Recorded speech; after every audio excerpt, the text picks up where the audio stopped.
Are you a business that wants to offer positioning services for your customers? Do you find yourself lost in a sea of positioning systems that don't always work? Do you want a positioning system that offers backwards compatibility with smartphones, doesn't require expensive licensing, specialized hardware or laborious area profiling, and isn't reliant on data connectivity? The solution? The SubPos node is for you. With USB to UART conversion built in, USB power, better accuracy through features such as frequency shifting, the SubPos node is easy to use and configure for positioning services. The SubPos node offers USB firmware upgrades and has flexible and open hardware, which is great for repurposing and hacking to suit any purpose. SubPos can be configured easily from your PC via a USB port. You can also connect to a 5V USB power supply for permanent installation. When running from a USB power supply, the microcontroller goes into a low power state and just controls any extra functionality like frequency hopping. To set up, connect the node to your PC like so.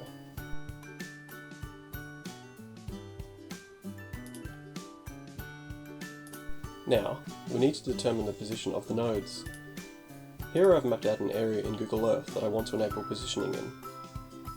You can use the drop pin locations to determine the GPS coordinates to plug directly into the nodes. Once the node is powered, open up a console to the node using any UART settings. Now type help and enter to show the menu.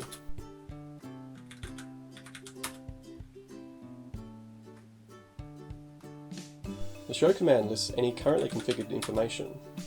As you can see, there is a current configuration on this device. Let's clear it and restart the node.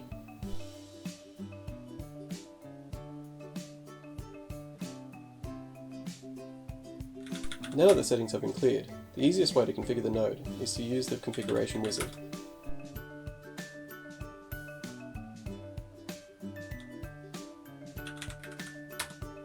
Here we enter a device ID. For the latitude, we get the value from the Google Earth pins.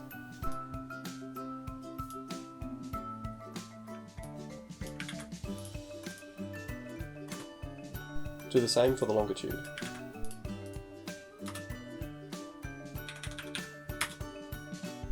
Hit enter where you want to leave values blank.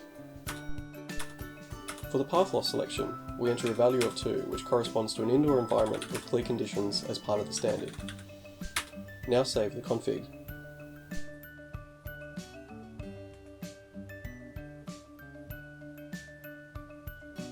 If you open up the SubPos Monitor app on your phone, this newly configured node will now show on the map.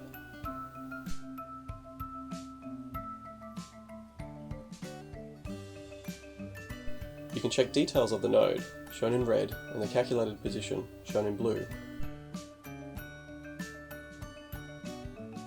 It's that easy. Now, we will demonstrate positioning with many nodes. In this example, we have a 4-node setup in a 6x6 meter square. The phone screen is being recorded as it moves about. As you can see, the position updates as it moves through the nodes.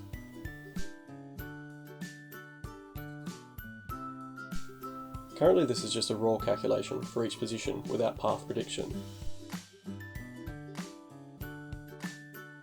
But improvements to the API will soon fix this to increase path accuracy.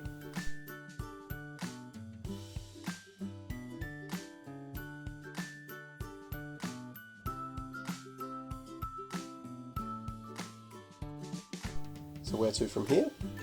There are plans to take SubPos further and improve certain aspects.